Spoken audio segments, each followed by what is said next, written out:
Hi everybody, and thank you for joining me. Today I'm going to do a quick unboxing slash look at the X-55 Rhino H.O.T.A.S system joystick from Saitek. The actual joystick itself comes in 3 separate parts, so I'm going to try and do each part individually. But first of all, what we will do is we will have a quick look at the box, just for looking at the box purposes. So anyway, on the front it says separate USB connections allow the Rhino to be configured to your own needs and requirements. And we'll have a look at the bottom as well. So hands-on throttle and stick. Specially designed Max system, a military advanced combat system. So that's the front of the box there. And the sides, pretty plain. And on the back, X-55 Rhino H.O.T.A.S system, hands-on throttle and stick. And we'll just have a look at some more detail just on there. As if my camera wants to zoom in. Here we go. It's struggling a little bit. But I'll get as much information in as possible. I'll try and take my time with this as well. And all the features of the actual joystick itself. Try and move on to the next one. Hall effect sensors. Toggle switches. Trigger buttons. And I think we're down to the very last few. So there we go. So let's just have a quick look underneath as well, because there's some more very important information underneath this as well. So it is quite an expensive stick, so hopefully if you're not sure whether your computer will be compatible, hopefully this might give you some useful information. I'm sure it will do at some point. So Windows 8, 7, Vista and XP. Just hold it very briefly so you can have a closer look.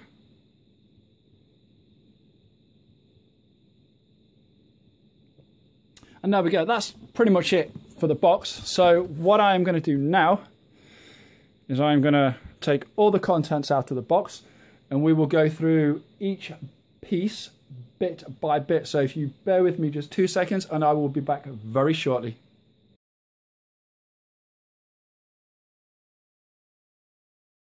This is the first piece that I want to show you. This is the actual thruster base unit.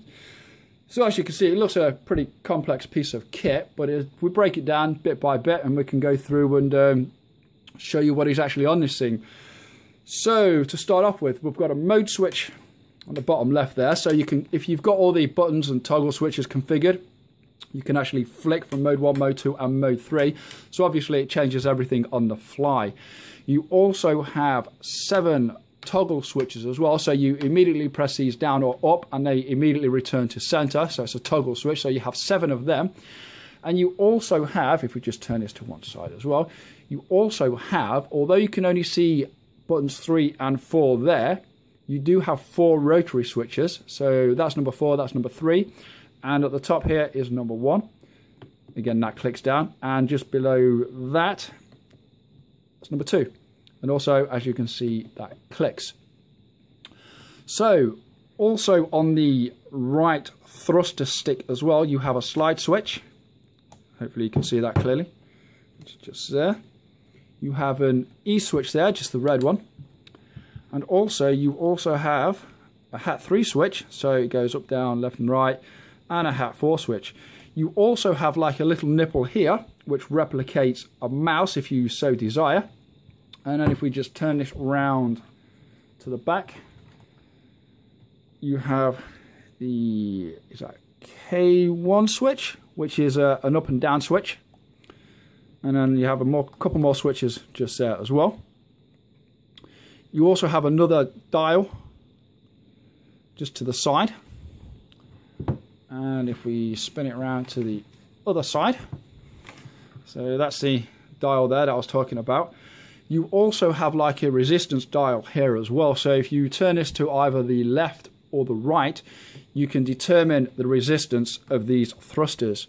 So if we have a look at this, so if you turn it that way, that is to loosen the actual resistance of the thrusters. And if you turn it the other way, just do this for the quick experiment of the video. A little bit more. Keep going all the way. There we go. And yeah, there's a lot more resistance there as well. So you can obviously change that to your desire as well. One of the things that if you do turn it all the way, if you prefer it turned up all the way so there's more resistance, one of the beauties about these units is that they do come, as you can probably see there, with some holes on each corner. And if you so desire, you can actually bolt these units, and this is also for the joystick unit as well. You can actually bolt them down to a desk, so they are absolutely 100% fully secure. Another feature about this thruster unit as well is that obviously depending upon the game and also the aircraft that you are flying, you can, if you just release this button here, you can have each thruster working independently of each other. So let's just loosen this up a little bit more. So obviously, like I say, depending upon the game and the aircraft, you can have each engine working independently of each other. If you don't like that, then just pop the switch back in again and they become as one. Also with the joystick as well, you don't get any, you don't get a driver disc. Basically what you have to do is download the software from their website, so it's the most up-to-date software. And as you can see, we have a green hue around each dial, the toggle switches and also the rotary dials as well. Within this software, you can actually turn down the brightness of these, so you can turn them all the way off or have it up to maximum, depending on, again, your preference. So that's that for the base unit. Now we're going to move on to the joystick unit, and I'll be back again in just a tick, so bear with me. And once again, we're back. So I've gone and got the actual base unit for the joystick part itself, and as you can see, we have the base unit, also the joystick part as well, and we have a selection of 4 springs, as you can see, just in front of the base unit too. Now, I'm going to start off with the actual springs themselves, and I'm not going to say I'm a massive fan of this system, what they use, but when we come to the blue and the green springs, they, for me, are the better springs out of all of them, and I'm going to show you exactly why. The yellow spring and also the red spring, to me, are pretty much useless. But I am going to go into more detail now and show you why I think they are an absolute and complete waste of time. Well, they are an absolute waste of time. So I'm going to move in for this. So I'm going to show you exactly why I don't like, or I'm not a fan of this system. So we're going to start with the red spring, which is the one of least resistance. So you put that spring in there, and then some like half locking collars, which you just slide onto that top bit themselves, and then you have the full locking collar, which goes on top just to secure everything in place, and that just clicks down. So that's all good. And then if we put the joystick bit on, and then if we zoom out, I'll show you why this is not a very good system. So the actual joystick itself is very good. I do like it, but the actual system, what they've used for the resistance, is really, really poor. So as you can see, the red spring is in there. That's the one of least resistance. So when we play around with it, you can see that it offers absolutely no resistance whatsoever. Now the problem is that I think the spring itself is just not strong enough, because it doesn't push back that bottom base collar, and that collar just sticks. I don't know whether this is something that will probably sort itself out in time through gradual wear and tear, but to start off with, it's absolutely pointless. And for the actual price of the joystick, for what you pay, I think that is really, really, really poor. So anyway, that's the red one. We're going to take this one off, and we are going to swap it over to the spring of most resistance. So this does get a little bit fiddly as you go up in resistance, so I'll take that one off, and we'll go with the green spring, which is the one of motor resistance. So it just sits on top. And like I say, this does get a little bit fiddly, but it's not impossible. It just takes a little bit more care and a little bit more time to get it right. So there we go, pretty straightforward. Just hold them in place, put the locking collar on, and Bob's your uncle. So we'll just screw this back on again, and that's awesome. So that's the green spring. So as you can see, straight back.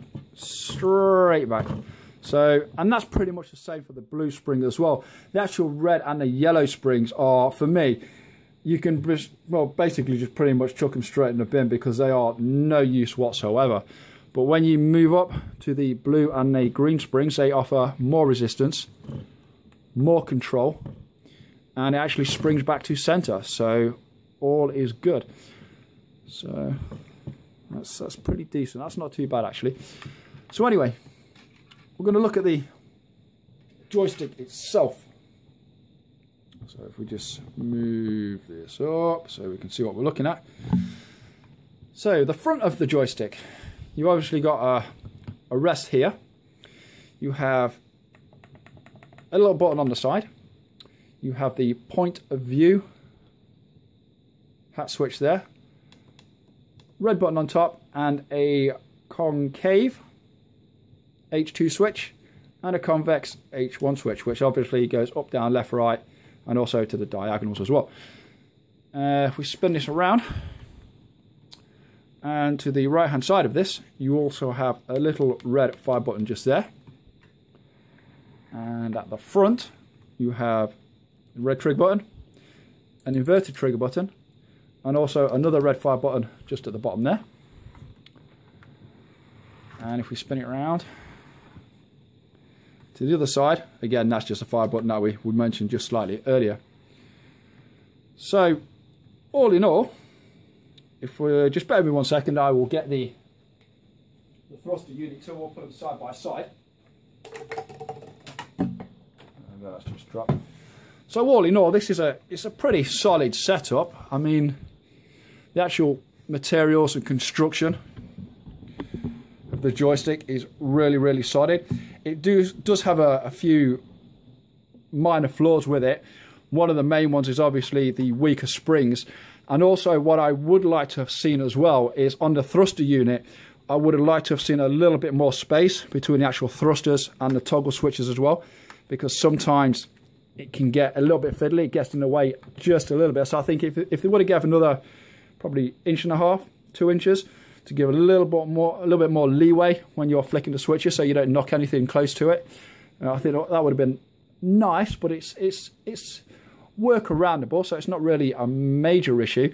And also as well, it's a joystick that's designed for large hands. So if you do have small hands, I think you will really, really struggle with this stick. So, you know, I'm 6 foot tall, and I think that this joystick is just about within my limits.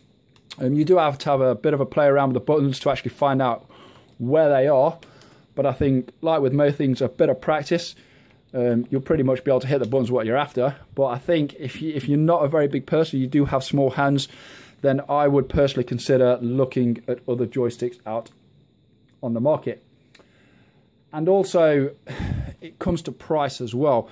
Now, this joystick is currently retailing on Amazon for around about £195. Now, when I purchased the joystick, I got it for about 140, so it's jumped up in price by £55. So, taking that into account, it may well be worth looking for a little bit more money at the Thrustmaster H.O.T.A.S Warthog joystick, which is currently retailing for about £260. It looks like it's going to be a more professional joystick, but you know, I think for the extra money, you're probably going to get the extra quality. I've not had the chance to have a look at one or try one out personally. I mean, but it might be something worth considering. I'm sure if you go on YouTube and have a look for videos, I'm sure there will be other YouTubers out there that have done videos on it. And I think for the extra £60, you might get a bit more of a premium quality with the Thrustmaster joystick. But all in all, if this did come down to around about the £140 mark, I would seriously consider looking at this. Obviously, you know, you've got to take the size of your hand into account as well. But all in all, like I say, it's a solid piece of construction. The materials are solid and of good quality as well, but it does come with a few flaws. Is it worth paying £196 for? Personally, I would say no. I would wait for it to literally come down to about £140. But if you've got a bit of spare money to burn and you really want to invest in one of these joysticks, then, you know, go do it. I don't think you'll be disappointed.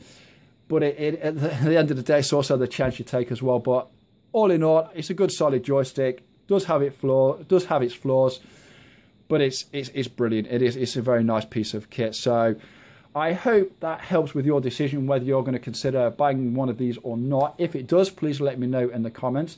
If you do have any comments or any questions, again, please let me know in the comment section below. And on that note, until next time, take care and thanks for watching.